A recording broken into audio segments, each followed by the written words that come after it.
Tuesday, and welcome into the PHNX Sun Devils show. I'm Anthony Toki. Yeah, you are. He is Shane Diefenbach, the big pokey. Yeah, I am. If you will. Shane, we got a ton to get into today. Oh my God, we do. Yeah. I just got an update. Your notification? Yeah. Are we live right now? Yeah, no, it just said we have a ton to talk about. Oh, okay. Yeah, we were blessed today. The content gods delivered a stork to our front door, and you know what was inside?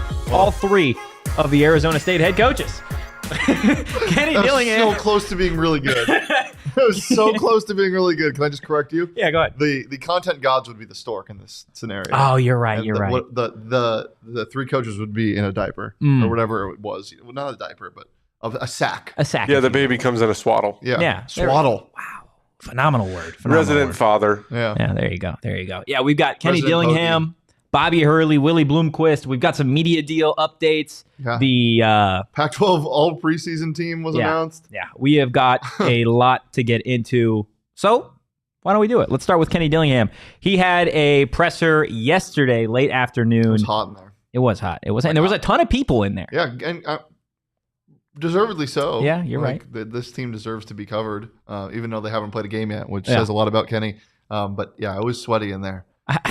I was kind of interested at how long that presser had gone, just because there is Pac-12 Media Day right around the corner, and he was asked about everything from recruiting to NIL to Camp T to predictions almost for the season. But not everybody has friends at Circle like we do, so they You're can't right. just go. That's absolutely fair.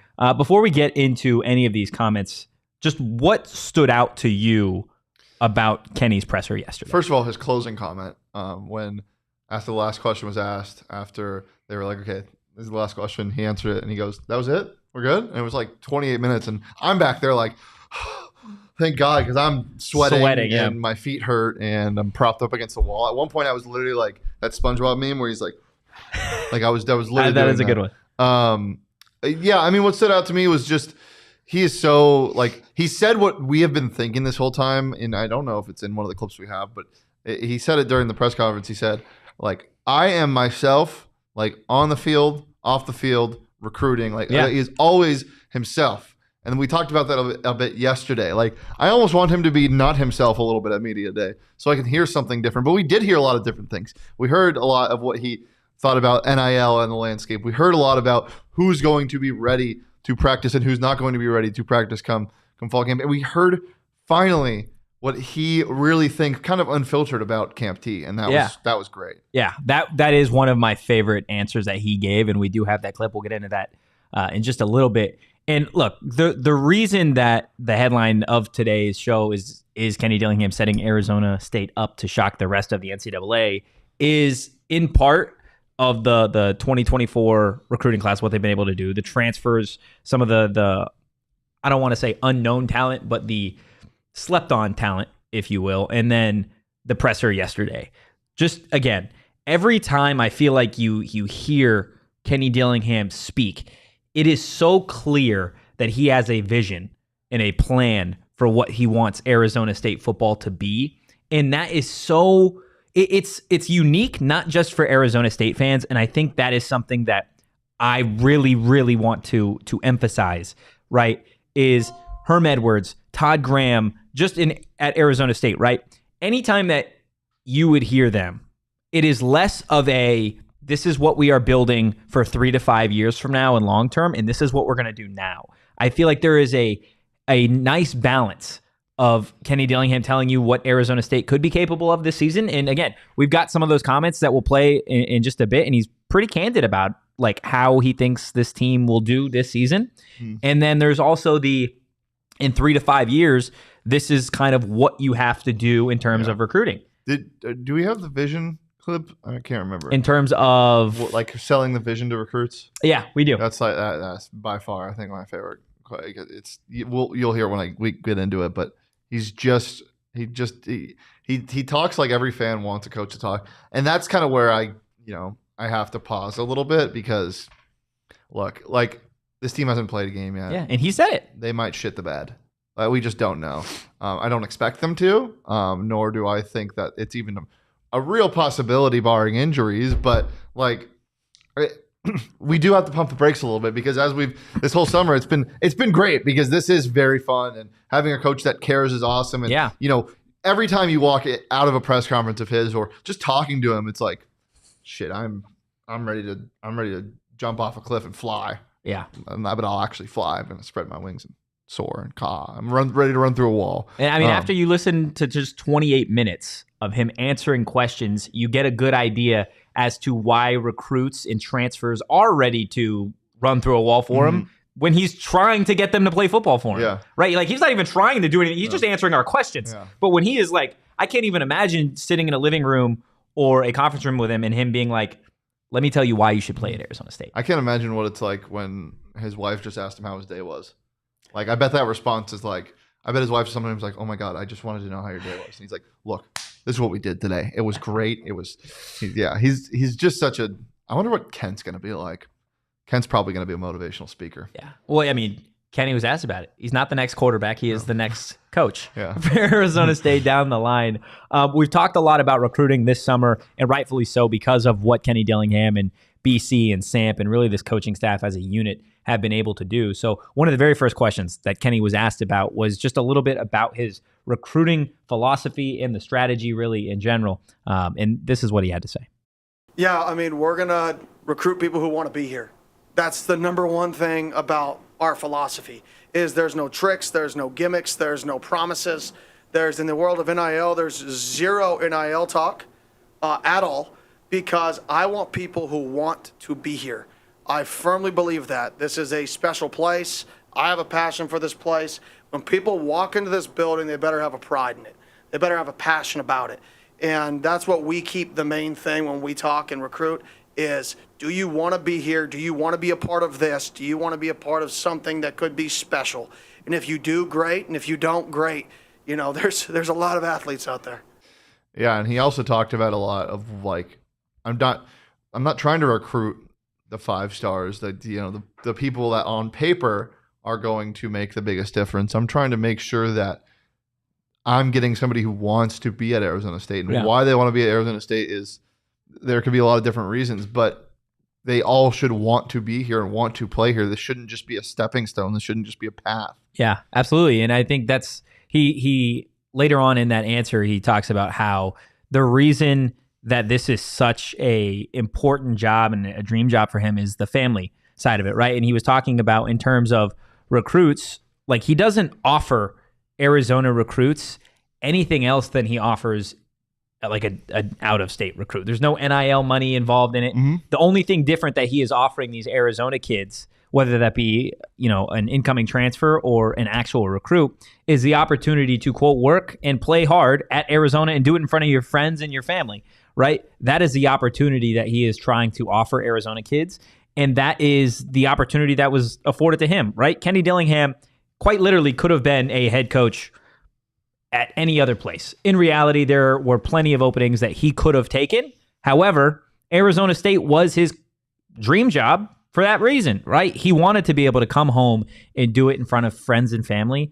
And I think that is what's cool, right? Is you get to see why he pretty much committed to Arizona State, right? And now that's turned into his recruiting philosophy. Yeah, and everything he says isn't just like a selling point. It's what he truly believes. It's people say it all the time about how much better ASU can be as a school and as an athletic program as just a football team. Yeah. But like as to why, it's the obvious. Like you just like you look at the place. Like that's all you have to say. But Kenny is always breathing that. He's always believing that, and he knows exactly what needs to change, and he just gets it. And then to your point about the Arizona kids and Glenn's comment in the chat, he said Glenn said he loved his answer about the Arizona kids. We want them to come, but only if they want to. Yeah. We're not gonna beg a kid to come because he's from Arizona. We're gonna get the kids that want to be here. Yeah. And the Arizona kids should want to be at ASU. Yeah, absolutely. And I mean, you get this point. You get this program to a point, right? Again, and this goes along with the 3 to 5 years, the 5 to 7 year vision that you have for this program, and some of it obviously has to deal with NIL, which we've got a whole segment that we'll get into later about that, right? But if you do this and you build a culture for the first handful of seasons, right? No one's going out there and, let's be real, a 10-win season in year 1 and 2 is a stretch, right? It's an absolute stretch, but it's not necessarily about the flip of a switch, which I feel like some head coaches try and do, and they try and sell, right? Of like, okay, mass turnaround in a second. I know I brought it up before, but take a look at Deion Sanders, right? And this is, again, it's just the way that this has worked out is you have two very different approaches, which we will see what transpires. You have one coach trying to build a culture, and you have another trying to flip a program overnight. That's all I'm saying. But to your point, right, part of what eventually gets those blue chip guys here, part of what eventually turns non-Arizona kids into Arizona State fans that want to play at Arizona State is you got to build a culture. And that culture starts with kids that want to be at Arizona State. And in the past, something that kids loved about Arizona State was Camp Tontozona, right? Camp T went away for a few seasons, and, it is what it is. I guess there were a bunch of different reasons, COVID being one of them, Herm being another, like facilities. And that's what we're going to get into now is Camp T, right? Because he was asked about the consistency of it, which I thought he gave a pretty good answer about how, like, he wants this to be a tradition. 10 seconds of the clip we're going to play gets you fired up. I'm ready to go. All right. Well, let's see why Shane did that. So one, I will agree with you. There's some challenges when you go to a place like that, for sure. And I've asked the players what those challenges are. I said, okay, Jordan Clark, you've been there in the past. Tell me a challenge. And I have meetings about it. And one of them's showers, bathrooms, all that. So we're going to bring some of that stuff in to help them. The other one's food. The last time they went, they lost a bunch of weight when they went to Camp T. So how are we going to solve that? Well, we've got with the nutritionists to solve that issue, right? So really what we're talking about is where you sleep now and what do you do for fun in your downtime. So we've mitigated those issues on the front end. That way we can really kind of try to get the best of both worlds.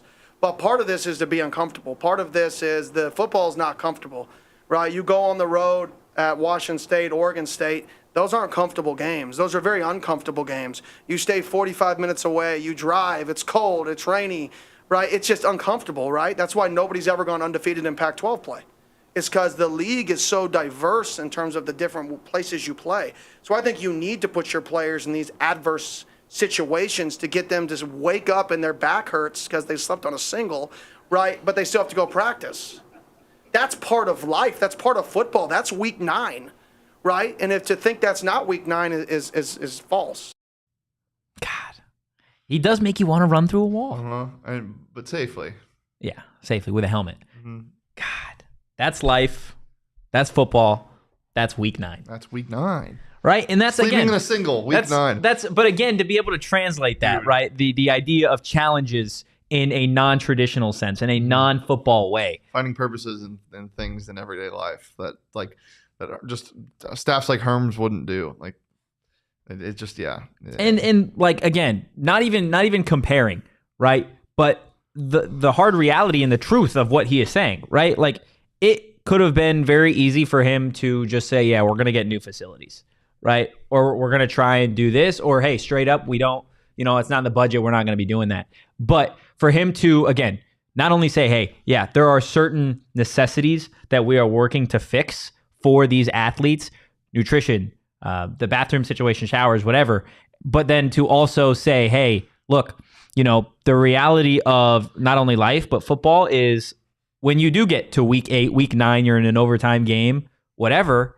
And when push comes to shove, do you have the toughness to push through it, to beat the opponent? And he brought it up at a different point, right? Referencing how many times Arizona State lost last season in just one-score games, right? You don't know how your team is going to face.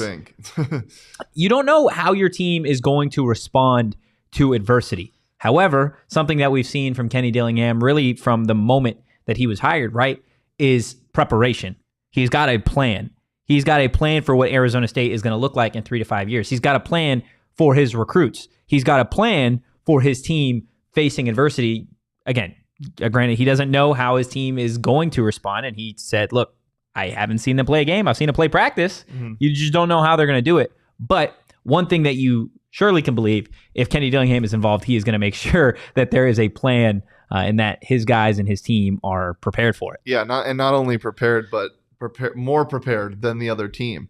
Glenn, this is a point that I don't think a lot of people realize about the Pack is that the vast difference in, first of all, this is why geography shouldn't suck that much, because that's crazy. Yeah. And the Pack is the only place that really does that. He says you can suffer from dehydration one week and get pneumonia the next from snow or cold. Go from a desert to a snowstorm. Like that is what can happen. Yeah. And no better place than diverse weather than Arizona, where you can come from 115 degree heat and go up to Flag, go up to Camp T, and it's beautiful, or it's cold. Like, it just isn't a place like that. Or you could even just drive even farther north and find snow. Like, it is rare. And to the point about the facilities, like I don't even know if they could do anything right now, because they did just get new facilities. Camp T did just get a new field. Like, it is nice.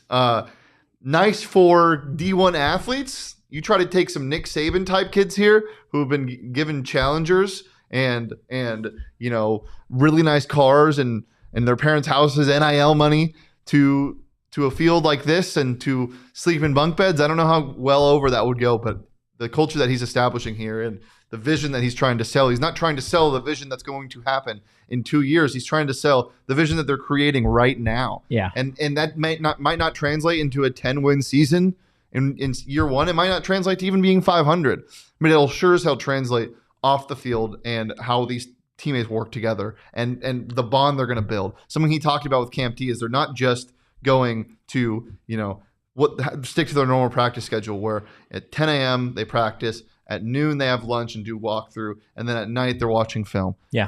He said they're going to practice, clean the little stuff up in the film room, and then after like noon, they're just hanging out. Yeah. They're hanging out without their phones. They're going to have to communicate. They're going to have to play real life games with each other, he said. So it's really exciting, and I'm excited for the players on the team, and I'm excited for the outcome that it provides. Yeah, it's going to be a lot of fun. I do want to get to Glenn and Rodrigo's comment in just a second, but in terms of the vision, while we've been talking about that, the culture of this program, after listening to just those two things on recruiting philosophy and then Camp T and the challenges, right? Do you, what 2 words would you use to describe the culture that Kenny Dillingham is trying to build? Genuine. Okay. Because he doesn't lie about anything. He's not going to lie to a kid about coming here, and he's going to make sure that the relationships are genuine. There's no Chris Paul smile, laugh, walk away, stoic face. Like, he's going to tell you how he really feels. Yeah. He's going to tell you if you should transfer. He will. He'll tell you if you... Yeah, he's quite literally told kids, hey, this is probably not the spot for you. Already. And so genuine's my first one, and then, just family. Because that's the bottom line, is that he wants this to be a family. Yeah. Even though the landscape of collegiate sports, some coaches like it, some coaches don't, which we'll talk about later, is changing, and the NIL has taken over, and guys are leaving and coming at a rapid rate. You build a family. You can build a family in 3 months. We've seen it. We just saw it. We were out there for spring ball. We just saw it. We'll see it on the field in fall camp. We'll see it at Camp T. You can do that in 3 months. It's clear. So he doesn't need this longevity. He doesn't need Cam Rising, which would be great because I do love Cam Rising. But he doesn't need Cam Rising to be here for 4 years to lead his team. He just needs those 3 months of spring ball and fall camp, of being together. Yeah. And that's it. Not only that, you need guys, and I think, again, it goes back to the type of player that you were trying to get, is you need guys that are, bought in, and you need guys that have a similar mindset, I feel like, right? We talked to DeCarlos a lot yesterday for a half hour. It's clear this kid has a chip on his shoulder and he wants to prove something. We've talked to Xavier Guillory. We've talked to a bunch of guys that all it feels like they have a little bit of a chip on their shoulder, right? Whether that be because playing time at another university or a little bit of disrespect here or injury, whatever, they all are hungry. And I think that's why it is so easy to see why this team is able to gel in such a short amount of time, is because they're all hungry. Now, riddle me this. Batman, there it is. Riddle me this, Batman.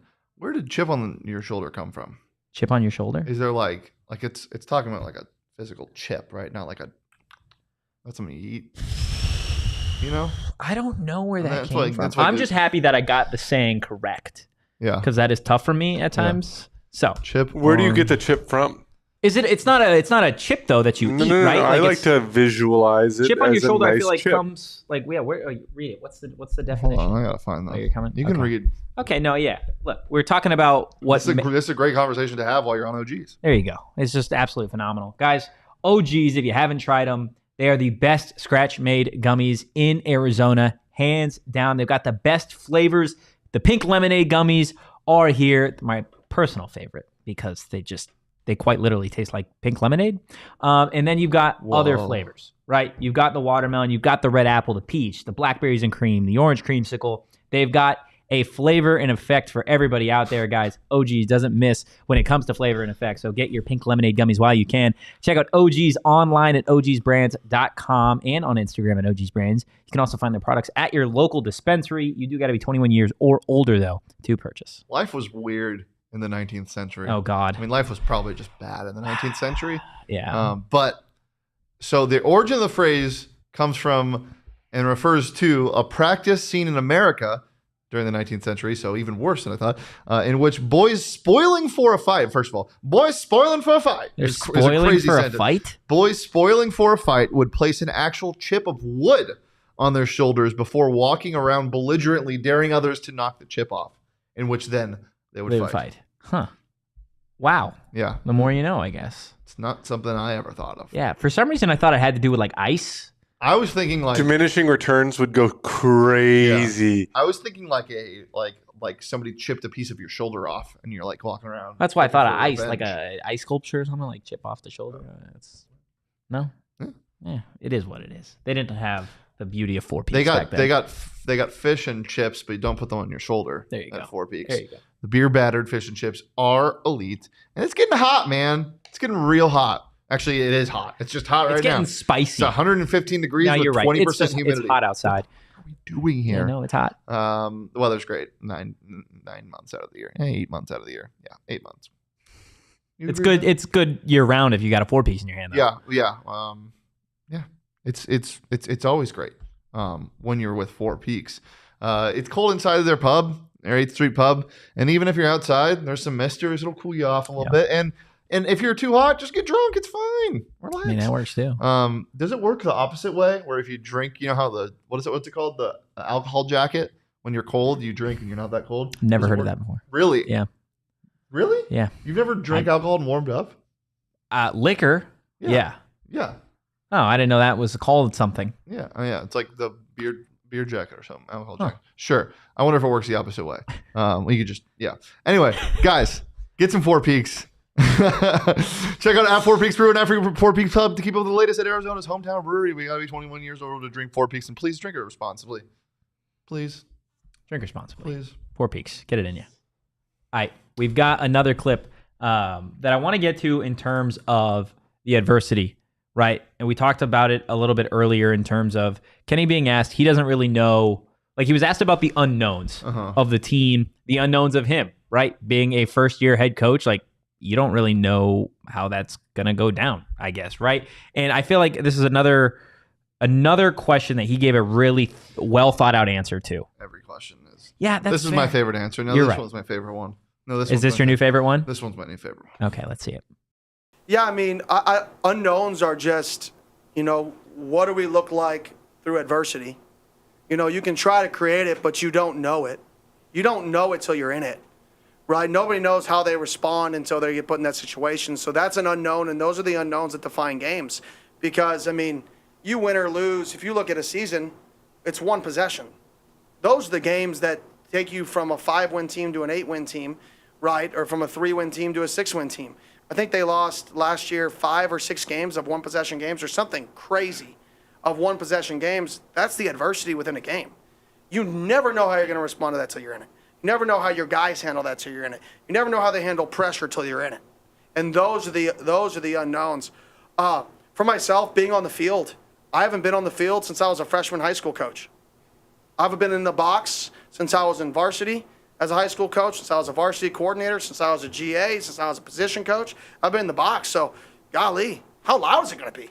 You know what I mean? Like there are some unknowns that I have, unknowns from a football perspective. That football's football. You can go be a freshman high school coach. You still have to manage timeouts. You still have to do everything you would do, right, within a college football game. There's no difference. And anything college is easier because you get TV timeouts to give more breaks, right? So that type of stuff I'm not worried about. It's more just the differences of the Evan not being able to be in the box to see the field. That's different. I've always been in the box. It's like a video game up there, right, to see schemes. That's a change, right? That's why I have a guy I trust up there. It is really crazy to think about that he hasn't been on the field since high school. Yeah. Coaching. Like, that's wild. Because it is a completely different thing. You can't see all as an offensive coordinator. I know he's not playing that role anymore, and Bill Baldwin's going to be calling the plays, and he says he trusts him up there. But it is wild to think about that. Not only this is his first time, obviously, at the helm of a collegiate football team, but this is the first time that he's going to be coaching a team from the sidelines. Yeah. Like, and at the helm. It is just wild. It's going to be a unique situation, right? And again, that goes up to Rodrigo's question earlier. I know we answered it, but like, is success expected in the first season? And that's kind of what he was asked, right? Is like, how do you really define success in year one? Do you define it in wins? Do you define it in building a culture? Like, there are so many different ways that you can deem something successful. And for a first-year head coach with a program full of new players, like, I don't know. How do you define success? I was just about to ask you that. Damn it. I want first of all, the biggest thing, and then I think that this isn't going to be a question, it's going to happen, but just competing, being like wanting to be there. And my second thing, and what I'm going to deem successful or not, is whether or not after the season, midway through the season, maybe after a tough loss, if the culture is still the same as it is right now. Yeah. If that doesn't change, then he wins. The season has been won. If they lose on a Hail Mary to Washington after playing their hearts out on the field, and Jalen comes in here on Wednesday and with three guys, and they all still have the same attitude as they did in June on the podcast, and that the chemistry and the culture is still the exact same, then he won. Yeah. No, I absolutely agree with you. And I think that is something that we were able to see last year when the switch was made from Herm to Iguano. It felt like at a certain point in the season that the team and the guys were hung up on the idea of winning a season in one game, right? It felt like the weight of the world was on every single game, and that's not necessarily how you win a season, right? Part of it is you lose and you rebound and you snap back and you forget about it, right? Mm-hmm. It's literally on to the next play, on to the next game, whatever. And another thing, when they made that switch from Herm to Iguano, we had talked to players, and there was a clear idea that the players, I don't want to say played harder, but there was a newfound energy and effort to them. And that right? usually happens with coaching changes, but that newfound effort and energy stuck. And it's got, and that's what I'm saying. It's got to be consistent this year. Yep. Like win, loss, again. And we talk about it all the time when it comes to ASU basketball, right? We talked about it really early on when this team was hot in conference play or in non-conference play. You win some massive games. You win a tournament, whatever. You got to be back even keel, right? You got to be never too high, never too low. And that's what you see from really, really good teams. And if that can be a part of the vision, if that can be a part of the culture, then I think that's how you know if this was a successful season in year one. Did you see what Jalen and a couple other people watched? I think they re-aired it on ESPN. What they tweeted yesterday. The video of the game that was re-aired. Really, you didn't see that? Oh, the ASU Notre Dame game. I did see that. I did see that. Talk about two good teams. I was at that game. Yeah, so was I. Gosh, that was probably one of the best games. Yeah, that's probably the best. I would say it's either the best game, or at least the best environment that Arizona State has had in this century. I can't speak on anything. Yeah, I can't speak on anything before the 2000s. Yeah, but I mean, probably that was college football.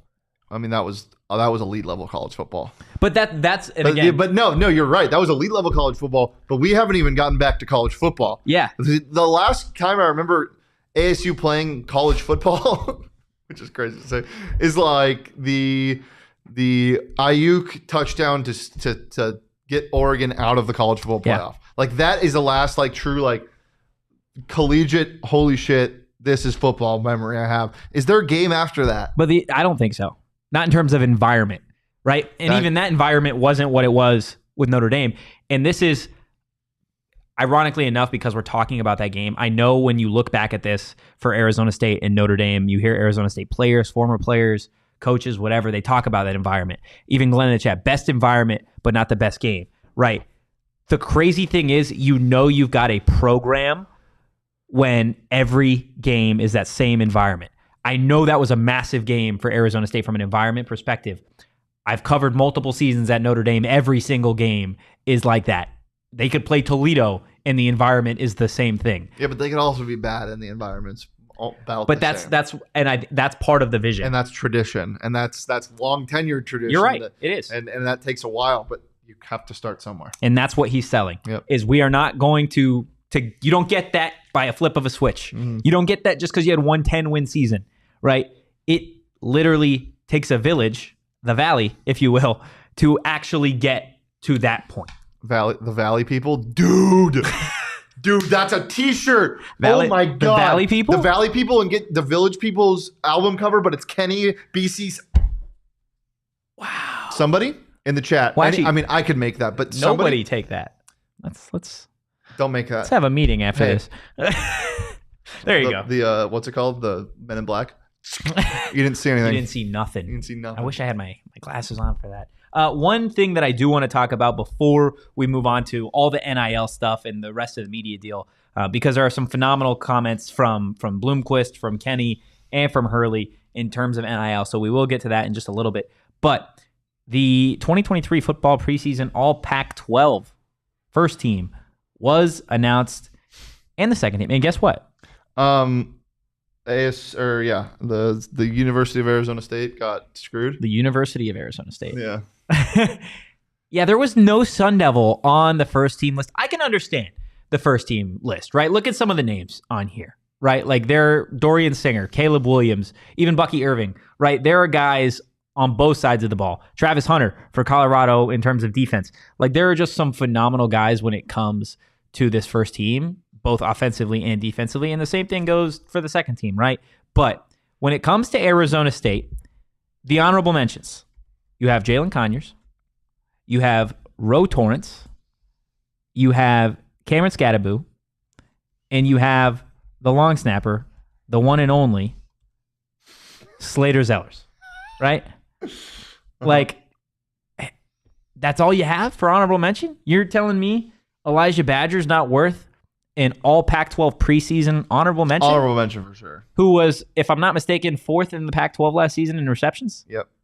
And he's returning with the quarterback that helped them do that the entire season. And they got an upgrade at offensive coordinator and offensive line.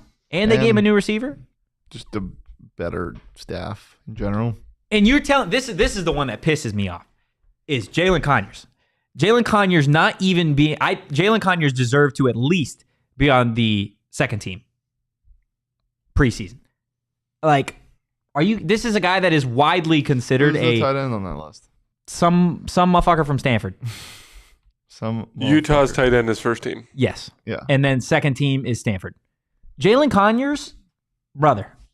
Like, I can't fathom it. And again, we get the luxury of watching these practices. Okay, but just nobody in the pack can do what he did against Colorado. Like physically, nobody can do what he did against Colorado. I really, really don't understand the logic. Like, Jalen Conyers deserves to, I'm not crazy, right? He deserves to be either first or second team preseason pack. Yeah. It's not close. So what logic? I mean, that's at least he got an honorable mention. What kills me is EK not getting an honorable mention. That's just crazy to me. It is insane to me. Yeah, I truly don't understand how they got to that point. There's a chip of wood on their shoulders now. Jordan Clark not there either. Anywhere on honorable mention. How many do you think make first or second team? Wait, when Jordan we Clark review was this? an honorable mention? No, there was just the 4. Help. At the end of the season, if you had to guess how many first team or second team, realistically, how many? would you say? Sorry, ask again. I was reading a comment. At the end of the season, when we look back at first team and second team, and we'll even throw in honorable mention there. How many Arizona State Sun Devils do you think you see, realistically? Because, again, mind you, there's only 4 on the preseason. Is Xavier Alfred's waiver cleared? That is a phenomenal question. For the sake of this argument, I will say yes.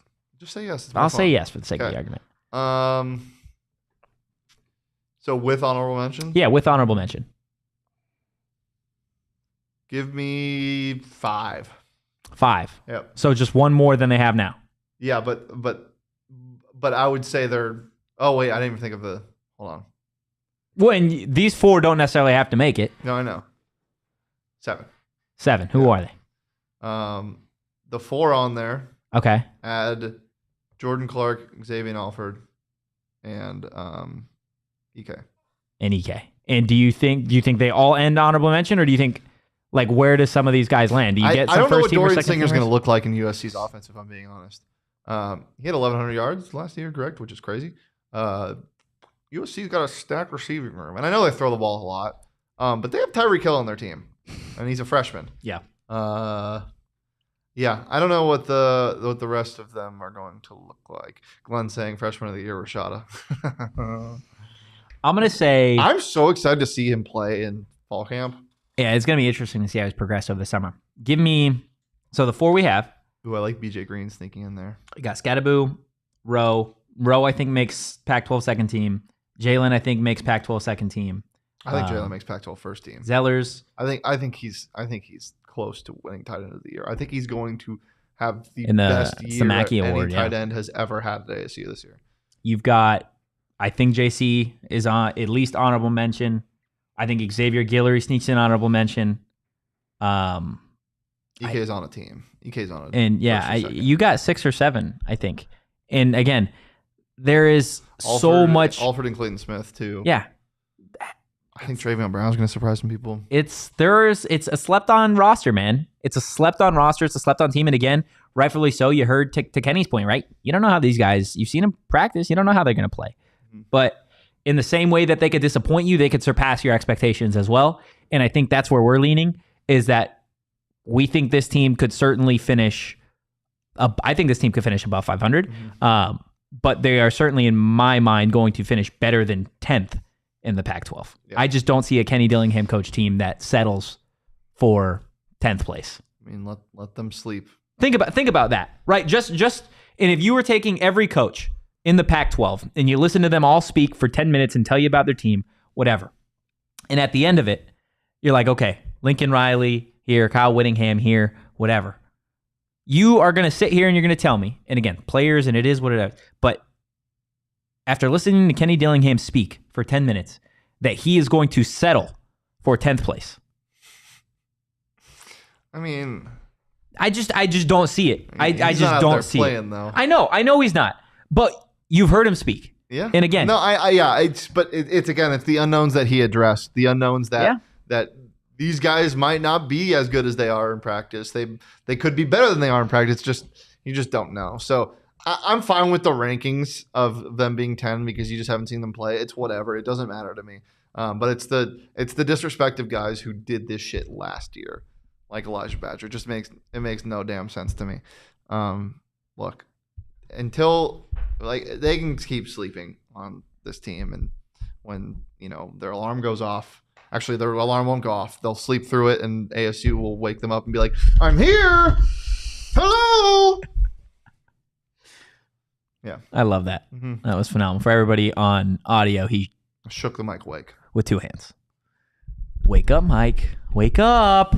Wait, when you say wake up, Mike, I just think of Mike Luke, actually. That's all. Wake up, Mike. That was mean to him in Vegas. Mike wakes up before you. Yeah. I can tell you that much. Can you? He always does. I get a text from Mike Luke at about 7:30 every morning. Just let me know when the link's in, or just let me know when they're in. My show's in 5 hours, but let me know when they're in. Okay. Well, when you guys wake up, don't hesitate. Go straight to Burrito Express, guys. They got locations all over the valley. Well, I would brush your teeth after the burrito. No. If you're getting up that early, are you not a dude that brushes their teeth when they wake up? I am. But are you not a dude that brushes your teeth when you wake Dillingham? No. You definitely should brush your teeth and then eat your breakfast. You should brush your teeth. Wait. There's Hold on. You gotta brush your teeth right when you wake up, my dog. Yes. That's my point. I'm just saying there is definitely a time limit. Like if you have a breakfast burrito from Burrito Express that you're about to eat, you don't like. Okay, but there's like a minute restriction. In what situation are you literally like? Do you just have like you don't leftovers? Okay, wait. Just calm down and wait a second. Actually, it's hard. It's hard to calm down. Yeah. It's hard to wait when you got Burrito Express in your fridge. Or if you are at the Burrito Express location. Mike Luke is the goat. Which one are you asking? Well, they've got locations all over the valley. They've also got some NIL deals with Jalen Conyers, Elijah Badger. So anytime you guys head over to Burrito Express, you guys are supporting Arizona State athletes as well. If you don't believe me that the burritos smack, and you don't believe Shane, and you don't believe the tall man Jacob over there, you can believe Mike Luke.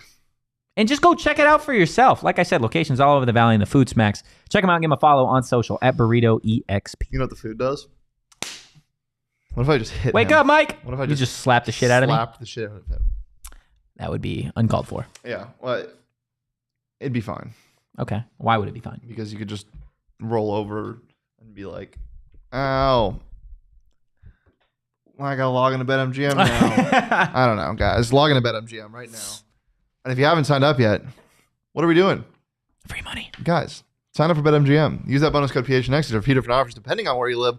Before our Arizona audience, place your first bet offer and receive up to $100 or $1,000 back in bonus bets if it loses with BetMGM. Again, just make sure you're smashing and using that bonus code PHNX. Plus, they got their free-to-play MLB games, Swing for the Fences, from now until September 7th. You just pick an area of the strike zone, hit a single, double, triple, or you can pop out if you're Anthony Totri. I singled today. And let's go. And you can get a prize corresponding with what you did on the base paths. Guys, it's just that easy. Play it every single day at BetMGM. And as I said, use that bonus code PHNX. Check out the show notes for full details. And now listen to me talk about the disclaimer.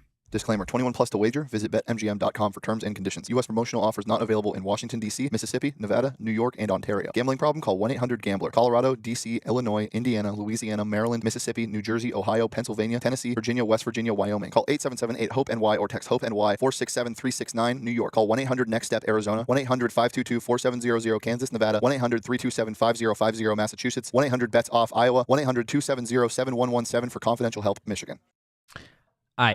I told everybody at the start of the show that we had the luxury of the Stork bringing us 3 coaches. Yeah. In a cradle, if you will. You had a cradle. No, it was a what was swaddle? It started with an F. There it is, a swaddle. The coaches were brought via crane and via swaddle. Okay? So, we've got all the coaches. Via stork. Via stork. What'd I say? Crane? Yeah. Yeah. Can you imagine a crane with a swaddle? Not like the bird, like the machinery. That sounds like an awful recipe. So we have audio from all of the coaches: Willie Bloomquist, Bobby Hurley. Video. Yeah, there you go. Or actually, 2 of the coaches, not all 3. I was gonna say, please don't say all 3 because I definitely don't have one of them. Bobby Hurley, Willie Bloomquist, and Kenny Dillingham all talking about NIL. They all gave a little bit of a different answer, which was kind of interesting, especially coming off the heels of what Kenny had to say. Bobby. There you go. Bobby's telling you guys to leave a like, so go leave a like, subscribe. It's literally the button like right under it. I think if you're not subscribed, so do that. And while you do that, this is what Kenny had to say in terms of NIL. It's one of the most fascinating answers that I've ever seen a Division I coach give about name, image, and likeness.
He's got a vision for everything. Literally. As far as NIL, I have yet to see a first-year head coach, by the way, give an answer that has quite literally a plan to get the entire Valley engaged.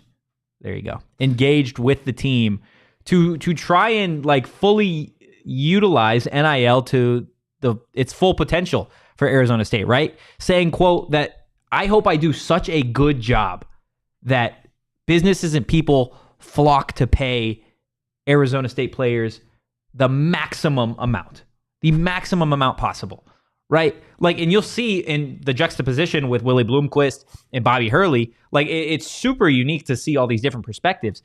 But like for Kenny to come out and say that, the one thing that I loved about that, right, was acknowledging that NIL is a player, right? That NIL is a linchpin, a key piece. It's not going anywhere. It's one of the most crucial factors to building a successful program in today's era of college sports, right? Acknowledging it and being like, okay, this is how we are going to attack it. Mm-hmm. This is how you can help, right? That's something that I haven't seen a lot of coaches, not just at ASU, but like college sports in general, be like, look, this is NIL. This is why it's important. That's usually where it ends. But to be like, hey, this is NIL. This is why it's important. This is how you can help. Mm-hmm. It's a new perspective that I have yet to see. Yeah, shout out Activate ASU too, doing their part, making sure to show small businesses how they can get involved. But also, it kind of makes sense. Yeah, he's a first-year head coach, but he's also 32 years old. Like, people like him know like where this is going. He's not that far out of being at ASU. They know where this is going. They know that this is here to stay. They're not stuck in ways because they haven't found any ways to be stuck in yet. Yeah. It makes sense. And that's how it should be. You're seeing the changing of the guard. And this is a very rare situation. Like, it is the youngest coach in Power 5, but still, it makes sense. Yeah. It's, again, super, super unique. And then we got the chance to hear from Bobby Hurley today. He obviously spoke. Frankie Collins, Jemiah Neal, they all spoke today. So we'll have a lot of that for you guys tomorrow. But just in terms of what Bobby Hurley had to say in terms of NIL, right? He's in a much different position.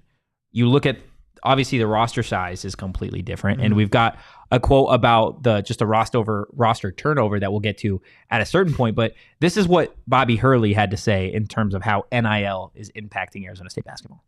I mean, it's tough when you can only bring back 3 guys off of, an NCAA tournament appearance and again, 23 wins. Some of the guys we lost for a variety of reasons. So it's hard to just pinpoint it strictly to NIL. I think in some of the cases, NIL may have played a factor in terms of retainment. But I don't want to make excuses, and I just want to put my head down and work. And we were able to bring in the players that we were able to bring in. I'm excited about them. I'm excited about working with them, and so that's kind of where my mindset is in terms of what we're able to do with our off season. And I know every program is different and has their different challenges. I can't imagine being a football coach right now and with that many players to try and bring in that type of talent in an NIL environment. So I know those guys have their challenges that they're working through, but I'm excited about my group and glad I have the guys that I have on campus and just looking forward to working with them. Yeah, pretty coachy answer, but it also is just insane. But putting that into perspective of how many players they lost after such a great season, you kind of forget about it because it has been the new normal, especially for ASU basketball, just the turnover after turnover after turnover and on and off the court. But like it is crazy to think about a 23-win team that they won a game in the NCAA tournament. They did. That counts. And then losing everybody but 3 guys. It is wild to think about. And yeah, he didn't really comment on what he thinks of NIL. Just kind of the name of the game now. Yeah. No, it's super unique, right? And it's not just the coaches acknowledging it. Jemiah Neal was asked about, like, I guess, stepping into a little bit more of a leadership role, and he gave a phenomenal answer of how, like, it's year 3 for him at Arizona State, but in this age of transferring in the NIL, he's a 10-year vet, is what he said. That's a great quote. It's true, right? He's like, it's about time, right? Like, I'm in year 3 and you're ready to take in that role. And in years past, decades past, where you have players that stay at a program from start to finish, NIL doesn't necessarily exist. The transfer portal is what it is. Like, you don't have guys like a Jemiah Neal really having to step into that role because you have guys like DJ Horn and Des Cambridge, and they're continuing with the program, right? Or in Warren Washington, whatever. Like, this is just the age of what you've got, right? I'm so glad he stayed. Jemiah? Yeah, it would have been a bad look if he would have entered the portal. So before we get into Willie's comments, because Willie had some very unique stuff to say about really everything. This is what Bobby Hurley had to say just in terms of the massive roster turnover. Again, some impacted by NIL and some impacted by other things. It's going to be, you're going to expect this type of change and turnover every year, and that's how I'm focusing on and looking at it. There are examples of guys that, like a Jemiah Neal, that he wants to be here, and he's looking at this like he wants to be a pro. And he thinks our style of play and the growth and the development that he's seen in his game over a couple of years, that's his bigger picture than a one-time payout in NIL. So that's why he's back here. And I think he saw what he was capable of doing late in the season, and he knew this was the place for him to continue to grow and develop. So he might have a chance one day to be an NBA player. So I'm excited to coach guys like that. And I think Frankie Collins, the same thing. So, and Alonzo Gaffney. I mean, Alonzo had options too. So all the guys that did come back, they want to be here. And I want guys that want to be a part of this. And then we're going to surround those guys with again, players that I think will complement them and help us, take another step, because that's, we're not satisfied with how we finished last year and, winning 23. That was great. We got to win some games in the NCAA tournament, man. We got to be in the hunt for championships, and that's where my mindset is at. And I think the 3 guys that returned are all thinking about that, and we're talking to the new players, about doing something special this year. I love the part about that answer of him being like, at least for Jemiah Neal, right? The development and the growth was more important than the one-time payout. Again, not to say that there's a bunch of players that just left to go get money, but that is a reality of college athletics now, right? There are players that leave programs to go get a bag. And just because you win games doesn't necessarily mean you are going to get players to stay at your program. Mm-hmm. Look at San Diego State, right? They had themselves a hell of a season, a hell of a run in the NCAA tournament. They had players enter the transfer portal. Like, it's just college sports. Matt Bradley's gone, right? This was his last year. Had to have been. That man was playing at Cal like 9 years ago. I mean, Jemiah's growth is pretty crazy. I bet he physically grew too, because he's still at braces when he was here. We were talking just now. I want to know what a Jemiah 40 piece looks like. Like, I want to see footage of that. Hopefully, you don't even have to look at it at Pro-Am. Hopefully, you get to see it at a... No, that's what I'm saying. I hope it actually happens. That'd be crazy. Or just even a 25 piece. Like, I can't imagine it, because all I think about... And it is a little unfair, because he did show some crazy flashes of offense, later in the season and in the tournament, but...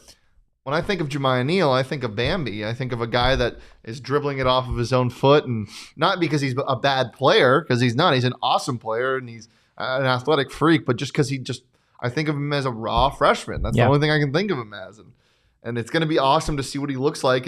We were so impressed with him at practices before the year last year. Yeah. I can only imagine how impressed I'm going to be to start this year.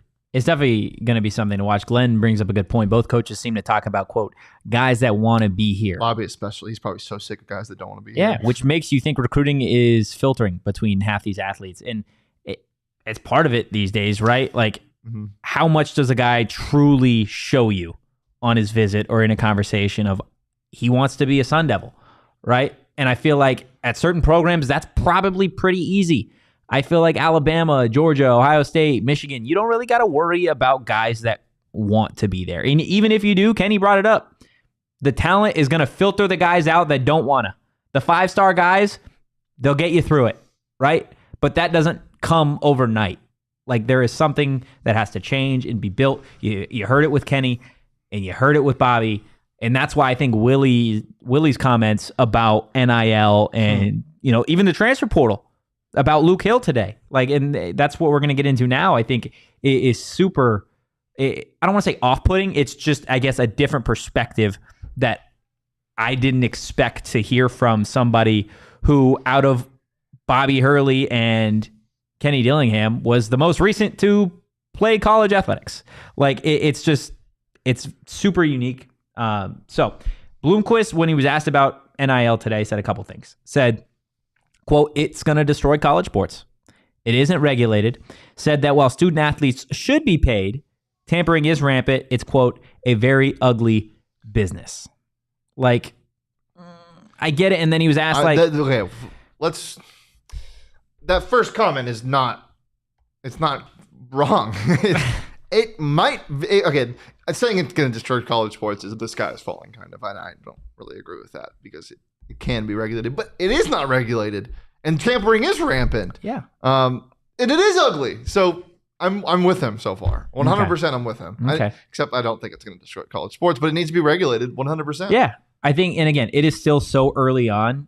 However, out of all of the sports, and maybe this is just me being like, dude, like, football and basketball, I feel like have a more difficult time with this, and maybe I could be entirely wrong, but just from an outside perspective, it feels like that. No, because before NIL, they were getting players stolen from them from the draft, and they that happens all the time. So adding another part of it, but that's not stolen. That's the reality of it. Because guys that they didn't think were going to sign a professional MLB contract this year signed one, and now they're gone.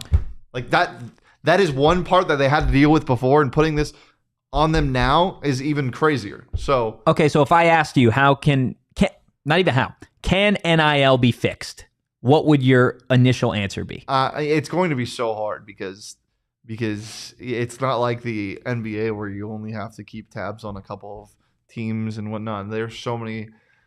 I mean, yes, because in reality, you can put a representative at each school in charge with making sure nothing is like, and it's not going to be perfect. It's never going to be perfect, but it can be helped. It can 100% be more regulated than it is right now, because it does feel like they're just throwing money at kids and roping them into certain schools. And, that might not be for every school. That might not be for every kid, but it's the reality of what is happening right now. Kids are getting stolen because of a higher dollar amount. And it's not anybody's fault. Like, it's just, if you want to succeed, you have to pay up.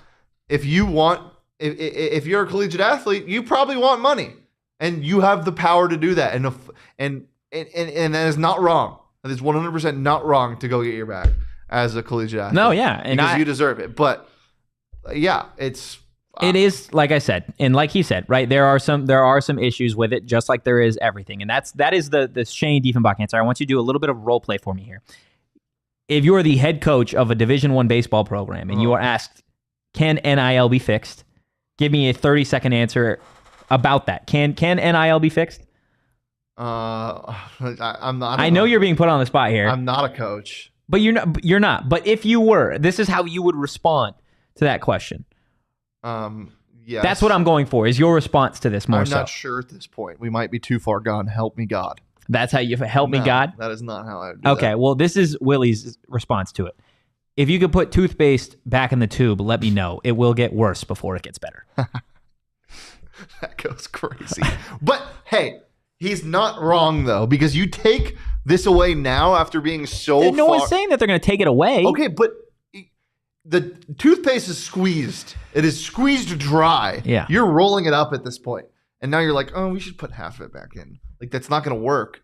Like, you can't roll back these rules and regulations as rapidly as you, like, if you want to fix it, you would have to roll it back rapidly.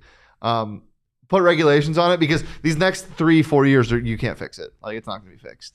But this is the problem that I have with these comments.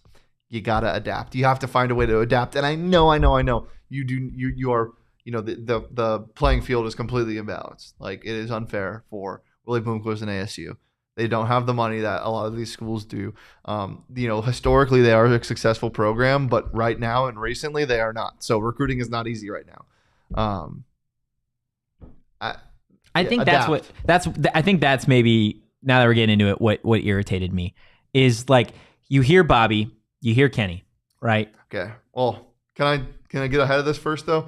Bobby is scorned by this. He's torched by it. Yeah. He's been losing players for years in the transfer portal. So he knows what to expect. He's like, he doesn't even want to talk about it. But anymore. even then, I didn't, like, he's never whined and bitched about it. Yes, he has. Oh my God. To this extent? I mean, this is a guy who was first experiencing it. And then you talk about Kenny, who's a guy who hasn't had to experience it yet. He's only gotten the profit from it. He's only gotten guys to come here because of the transfer portal and NIL. He hasn't lost anybody because of that yet. Those are two very different outlooks. And the third being Willie, I get it, 100%. There are different ways to handle it. Adapt. It's college sports. And we'll see if he can. He's not quitting on the program. No, I'm not saying he's quitting on the program. But, like, again, and this is maybe just me, I would have preferred a different answer. And again, I know he's a coach, and I know he's speaking in the moment, and I know he's a former player. Anthony Tocher, you are a collegiate baseball coach. Yeah. You just got asked that. What's your 30-second answer? I think NIL can be fixed. I think it's still really early on in the process, and you don't really know where it's trending. You don't really know where it's going, but you have to do your absolute best with it. And I think our football coach, Kenny Dillingham, did a phenomenal job saying that you can get the Valley and you can get local businesses involved to try and help. You don't have a roster next year. How do you plan to fix that? The transfer portal. Dive into the transfer portal. Nobody wants to come here because you don't have any money. How do you want to fix that? You get Arizona kids that want to come back to Arizona. They're all bad. How are you going to fix that? They're all bad. And you start from scratch, man. Start from scratch. You've been fired. You fired me? The media member fired me? This was a year. No, I was just going through your timeline. This is a year after. That was such a jump. I didn't even get to play the season. Well, you did. The team was bad. Well, guess what they were this year? Better. There you go. Better. Yeah. They were all right. They were better than they were the year before. That's all you can ask is improve. Yeah. Last thing on Willie, which again was, it just rubbed me the wrong way, I guess. Yeah, Totri was angry about this. I was not happy with what Willie, had to say. So he was obviously asked about Luke Hill, right? The true freshman. He started at shortstop for Arizona State this past season, entered the transfer portal the very last day that he was eligible to enter the portal. That, I think, is what irritated Willie. You don't think so? That. Again, that's why I said it. What do you mean I can't assume that? You can't assume that's why. I've got a quote here that I will pull up for you that I think gives a pretty good idea that is at least partially what he felt.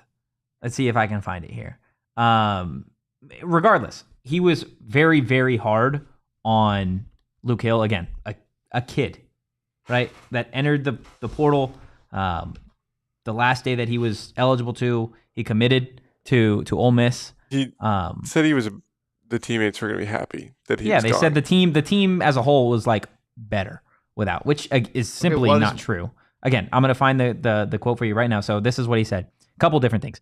Willie did not hold back on the departure of Luke Hill on the last day of the transfer portal window, saying that some teammates are glad he's gone. Quote, matter of fact, a lot of them feel like we're going to be better without him and the attitude he showed at times. Okay. What does that have to do with him leaving on the last day? You said that's what rubbed him the wrong way. What does that have to do with him leaving on the last day? Because they were given, when your starting shortstop enters the transfer portal on the last day, the prospects that you are able to go get, I guess, in terms of options. But nothing in that quote makes there is a quote. Let me find it. Okay. I'm working on it. Well, here, this is what I'll say. None of us were there during the season, the locker room, whatever. And I know he's a freshman in college, and he his frontal lobe isn't fully developed yet. But the reality is, the conversations behind closed doors, nobody knows about, and you don't know what happened. And I'm not going to give the benefit of the doubt to anybody, but I'm not going to assume that somebody is wrong for whatever. There are better ways to handle things, but I don't know what happened. I just don't. So he was said, let's see, here's another one. Started as a freshman, blah, blah, blah. An example of the roster retention challenges, quote, shoot, my shortstop left at the 11th hour on the last day of the transfer portal. This gives them less options to do anything with. Like, Yeah, but you're not expecting to have to replace your starting shortstop who is a freshman that you trusted to be your starter. Yeah, I know, but he wouldn't have been that angry if there wasn't something prior. Bloomquist said that the ASU's locker room was unhappy with how Luke Hill left. He said that his players are, quote, not in the same category as Luke Hill. He believes that the Sun Devils will be better going forward without him. That, like... There are better ways to say things. You just don't say that. Bobby Hurley and Marcus Bagley, like, you didn't hear shit about that, did you? Bobby didn't go on the radio and start barking because Marcus Bagley did X, Y, and Z. He wished him the best, and that was it. As a head coach of a Division I football or Division I any program, your job is not to tear down these athletes. I don't care if they enter the fucking transfer portal. This kid is, 18, 19 years old? Fuck, dude. He wants to go home and play closer to his family. So what? He leaves you in the 11th hour, the last day of the portal. Like, really, dude? That's what irritated me, is when you come after a kid who wants to play closer to home. Yes, he could have done it differently. Yes, we are not in the clubhouse. We do not know the conversations that went down, etc. We don't know all the details. But as a grown-ass man, as a Division football or Division one coach, there are better ways to handle it. That's what irritated me. Is like that's I don't know. And again, thinking about this post Luke Hill, you think incoming transfers in today's day and age of college athletics, where guess what? The transfer portal's a thing. NIL's a thing. Maybe you fucking changed your mind after a year. I want to go play closer to home. And now you have to worry that your coach after a season is going to be saying shit like this? It just smells. It just smells like something else. It's like, you don't just decide you're going to go play close to home with 10 seconds left. You remember being in college. I know, but you don't just do that unless something happens. Something happened. Not necessarily. Okay, all right. You remember being in college? All right. You remember we were not Division I athletes. I'm not doing this. That's what I'm saying. That's what I'm saying. Listen to me for a second. You remember being in college having 1,000,005 different things on your plate. Your mind going a bunch of fucking different ways at any given moment. No. You don't remember that? No. Okay, well, that was me, and I'm sure that's a bunch of other college students, period. And then you throw in the fact that you were a Division I athlete, and there's a shit ton of pressure on you. And, guess what? Maybe you do want to play closer to home. Maybe there are NIL opportunities. Like, yes, I'm sure the only reason the I want to go play closer to home is not the only reason that he opted to enter the transfer portal. Yeah, I'm sure it's not the only reason. That's all I was asking but for. to scold a kid for taking advantage. I'm not on his side. I'm not, it sounds like no. I said there are different ways to handle it, but you are out on him. You are out on Willie Bloomquist because he said these things. I'm upset. Yeah, I am, because as somebody that is a teacher, no, seriously. As I would never in my fucking mind talk about a kid like that.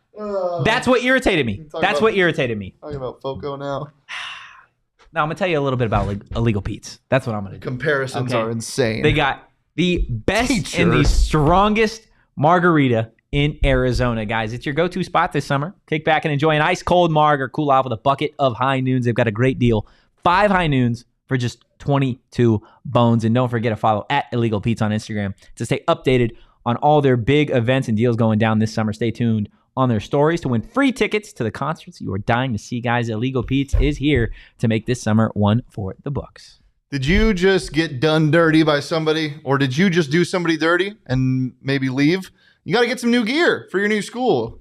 Look no further than Foco. They're the leading manufacturer of sports and entertainment merchandise with a product line that includes apparel, accessories, toys, collectible, novelty items. Did you hear that, Luke Hill? They got toys for you. Oh my! Best officially licensed gear for all sports and fandoms.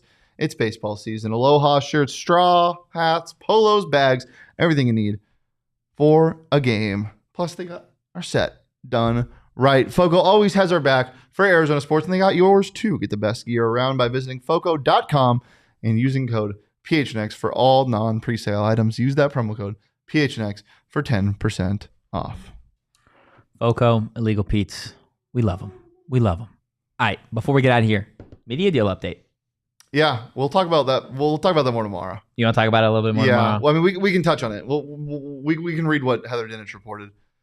She basically said that They're expecting a deal coming soon, which is not news because they've been, come on, like we've heard that for so long. But one, it's Heather Dinich, and two, she also said that it's probably going to be on par with the Big 12 and the ACC's media deals. So it's probably not. I think in the article she said it's not going to happen before. Yeah, she said in all caps, day. it will not be announced at Pac-12 so media. Don't expect that, but probably in the week or two after. I'm interested to see who it's with. It's certainly going to be interesting, guys. That is going to do it for us today. But as always, we're going to be back right here, 2 p.m. on Wednesday, and we'll have another jam-packed show for you guys. Glenn, we'll get to that tomorrow, man. We'll get to it tomorrow. Guys, if you enjoyed the content, follow us. Brett Brenner will set it first.